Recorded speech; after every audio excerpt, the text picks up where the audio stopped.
Hello everyone.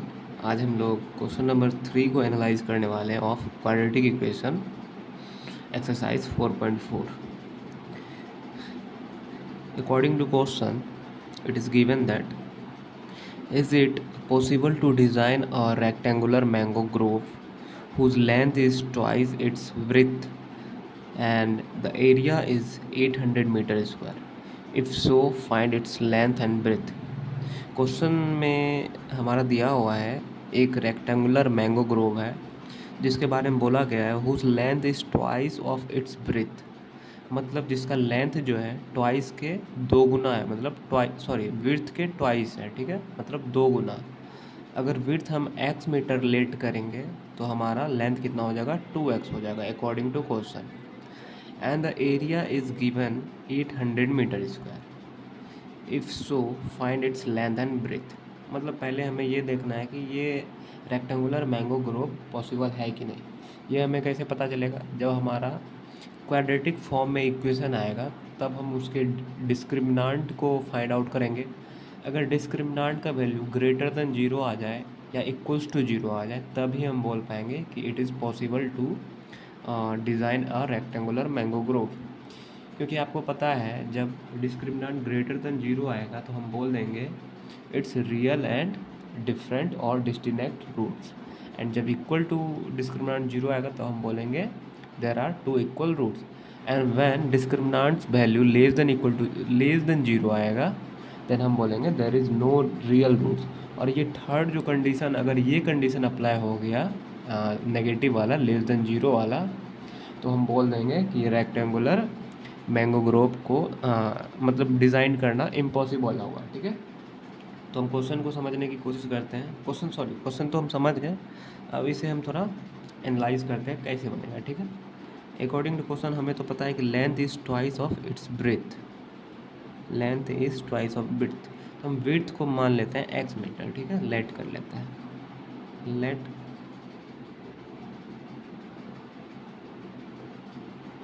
Breath of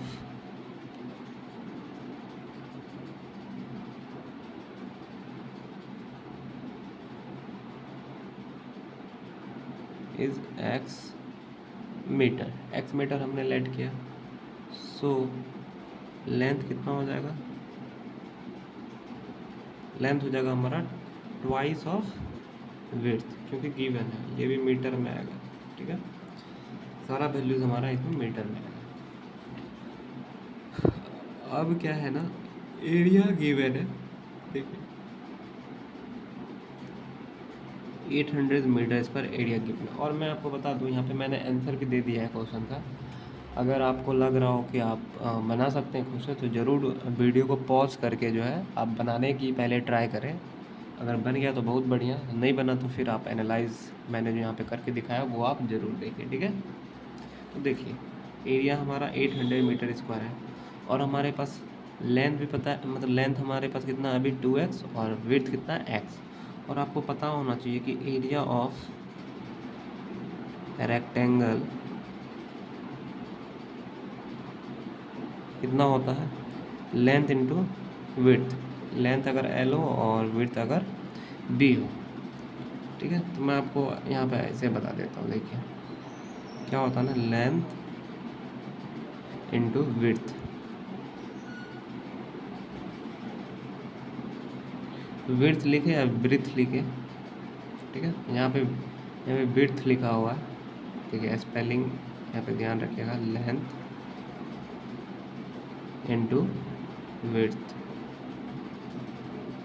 ठीक है, तो यहाँ पे हमारा रेक्टेंगुलर प्लॉट है इसलिए area of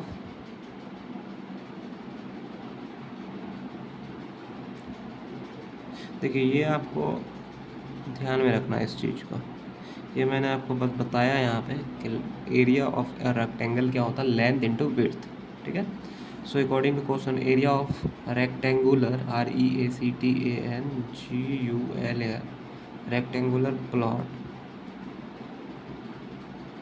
rectangular mango grove है ना, तो इसको मैं प्लॉट लिख दिया यहाँ पे। ठीक है, रेक्टेंगुलर मैंगो ग्रोव आप लिख लीजिए, rectangular mango Grove.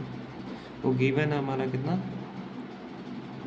800 metre square. इसलिए देयरफॉर एरिया हमारा क्या होता है, लेंथ इंटू विड्थ। तो लेंथ की जगह में कितना है हमारा 2x इंटू विड्थ की जगह में कितना है x।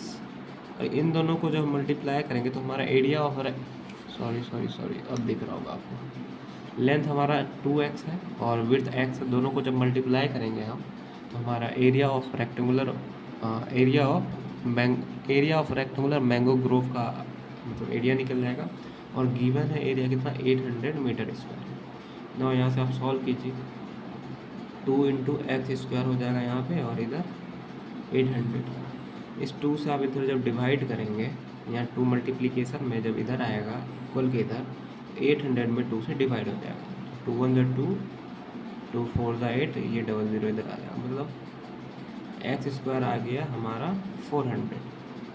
X square equal to 400। और आप ये करें ना, इस 400 को आप लेफ़्ट साइड लेके आ जाए तो एक्स स्क्वायर माइनस 400 आ जाएगा equal to 0।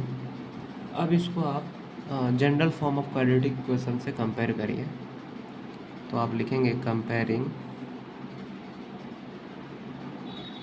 With ax square plus b x plus c equal to 0, जो कि general form of quadratic equation होता है।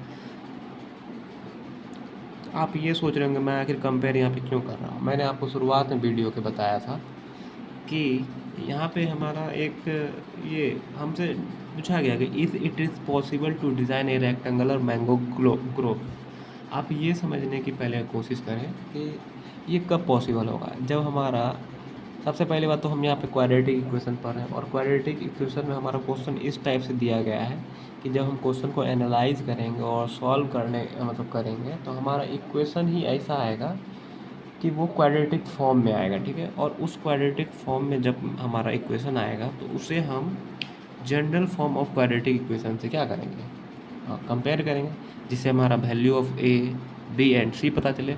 और उसके बाद हम क्या करेंगे ना, वो डिस्क्रिमिनांट जो होता है बी स्क्वायर माइनस 4ac, उसमें इन सारे वैल्यूज़ को पुट करेंगे। और पुट करने के बाद हम देखेंगे डिस्क्रिमिनांट का वैल्यू ग्रेटर देन 0 आ रहा है या इक्वल टू 0 आ रहा है या लेस देन 0 आ रहा है। और मैंने आपको साथ में ये भी बताया कि अगर ग्रेटर देन 0 आएंगे तो हम बोलेंगे कि देयर इज़ डिफरेंट या फिर डिस्टिंक्ट रियल रूट्स। एंड जब इक्वल टू 0 आएगा डिस्क्रिमिनेंट का वैल्यू तो हम बोलेंगे there are 2 equal roots. And जब लेस देन 0 आएगा तो हम बोलेंगे देयर इज़ नो रूट्स। ये जो थर्ड कंडीशन है, अगर ये कंडीशन आ गया तब हम बोल देंगे, अगर मान लीजिए इस क्वेश्चन में ये थर्ड वाला कंडीशन आ जाएगा डिस्क्रिमिनेंट लेस देन 0 मतलब नेगेटिव, तब हम डायरेक्टली बोल देंगे it is not possible to design mango grove. अगर फर्स्ट कंडीशन और सेकंड कंडीशन आया तब तो इट इज़ पॉसिबल, क्योंकि रियल रूट्स तो हमारे आ ही जाएंगे क्वाड्रेटिक इसमें। रियल रूट्स आए मतलब हम बोल देंगे हाँ लेंथ और विड्थ हम फाइंड आउट कर पाएंगे उसके अकॉर्डिंग, जिसका मतलब ये हुआ कि उसे डिज़ाइन करना पॉसिबल है। बस हम वही एनालाइज यहाँ पे कर रहे हैं। तो यहाँ पे हम क्या करेंगे ना, तो हम कंपेयर करेंगे तो वैल्यू ऑफ ए कितना हो जाएगा, एक्स स्क्वायर कोफिशिएंट यहाँ पे कुछ नहीं है मतलब 1 है, 1 से मल्टीप्लिकेशन है। एक्स स्क्वायर का मतलब हुआ 1 इंटू एक्स स्क्वायर, ठीक है, कुछ नहीं है मतलब 1। फिर वैल्यू ऑफ बी कितना हो जाएगा, यहाँ पे देखिए यहाँ पे बी एक्स वाला टर्म तो यहाँ पे कहीं नहीं है, यहाँ पे बी एक्स वाला टर्म कहीं नहीं है, मतलब बी का वैल्यू 0 आ जाएगा, ये आपको ध्यान रखना है।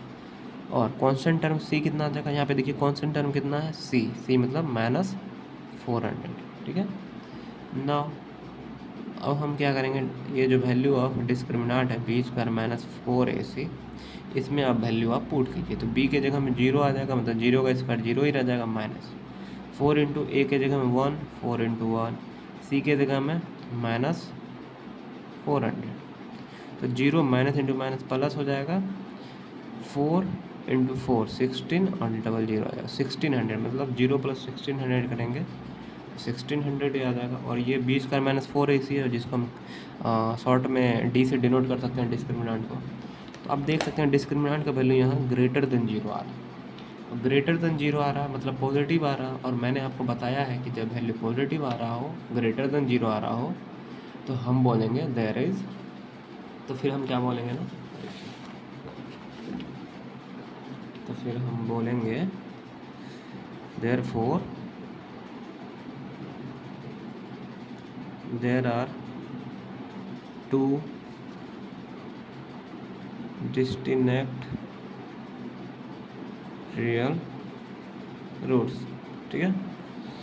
और मैं आपको ये बता देना चाह रहा हूँ कि मेरा आदत हो गया, कभी मैं आर ऐसे लिख पाऊँगा या कभी ऐसे, तो इसमें आप कंफ्यूज नहीं हो, ठीक है। यहाँ पे देखिए मैंने आर ऐसे लिखा है और यहाँ पे देखिए आर मैंने ऐसे लिखा है, मतलब नहीं पता मेरे से हो जा रहा है ये बार बार, चाह के भी मैं ठीक नहीं कर पा रहा हूँ इस आदत को, तो आप ध्यान रखिएगा इस चीज़ का, ठीक है। तो डिस्टिंक्ट रियल रूट्स इसके आ जाएंगे, ठीक है। और हमने हाँ, जब डिस्टिंक्ट रियल रूट्स आ पाएंगे मतलब हम इसके लेंथ और विड्थ को फाइंड आउट कर सकते हैं, और मतलब ये रेक्टेंगुलर मैंगो प्लॉट का हम डिज़ाइन कर सकते हैं, ठीक है। तो अब देखिए यहाँ पे हमारा क्या हुआ था, यहाँ पे एक्स स्क्वायर बराबर हमारा एक्स स्क्वायर बराबर 400 यहाँ पे आया था, लेकिन यहाँ से हमने इक्वेशन सॉल्व करना स्टार्ट कर दिया था ताकि हमें पता चले कि हमारा ये रूट्स हमारा रियल आ भी रहा है कि नहीं, ठीक है। इसलिए हमने यहाँ से डायरेक्टली यहाँ पे ये कंपैरिजन करना स्टार्ट कर दिया था। लेकिन यहाँ पे देखिए एक्स स्क्वायर बराबर 400 था ना, तो देखिए यहाँ पे एक्स स्क्वायर बराबर 400 था ना, तो जब आप ये स्क्वायर यहाँ से हटाएंगे ना तो ये इधर रूट आ जाएगा, ठीक है। जब इधर लेफ़्ट साइड इधर स्क्वायर है, जब इधर इधर से आप स्क्वायर हटाएंगे तो इधर आके अंडर रूट के अंदर ये नंबर आ जाएगा। और जब रूट हम कहीं भी लगाते हैं तो ये प्लस माइनस बाहर में लगाना ज़रूरी होता है, ठीक है ना। अब 400 को आप क्या लिख सकते हैं, 20 × 20 आप लिख सकते हैं, क्योंकि 2 × 2 4 हो जाएगा, 00 आ जाएगा 400।